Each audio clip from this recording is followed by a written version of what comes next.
Hey, MORryde customers, Sean here in the service department. One of the things that we figured out we don't have a video of is a brake bleed. So one of the things we want to teach you guys is how to do a brake bleed on your unit, on your D-Max system with our independent suspension. It is a two-person job. It's helpful to have two people, one person catching the fluid and the other person pulling the breakaway switch and pouring new fluid into the reservoir. So we're going to show you how that looks here. D-Max recommends after install, you rebleed the brake lines around 100 miles or so.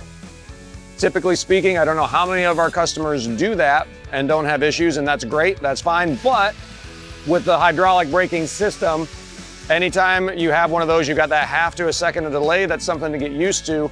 If it ever gets over a 1 second delay, that's when you want to do a brake bleed just to make sure all the lines and everything are clear.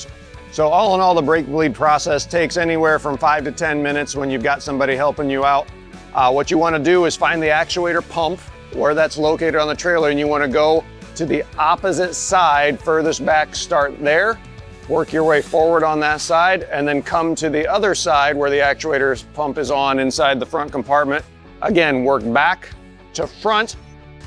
Okay, so first thing you want to do is you want to pull the breakaway switch. That'll start the actuator pump. So what's happening during the brake bleed process, what you need to do is have somebody in the front pouring brake fluid into the reservoir as somebody is also back by the brake caliper opening and closing the top bleeder screw and catching the fluid coming out of that bleeder screw.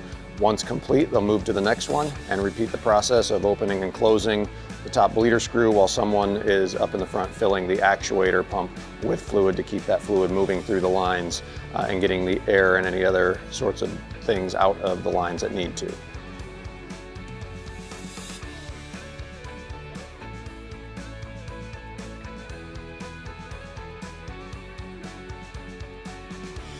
And that should get your brake bleed all finished up for you.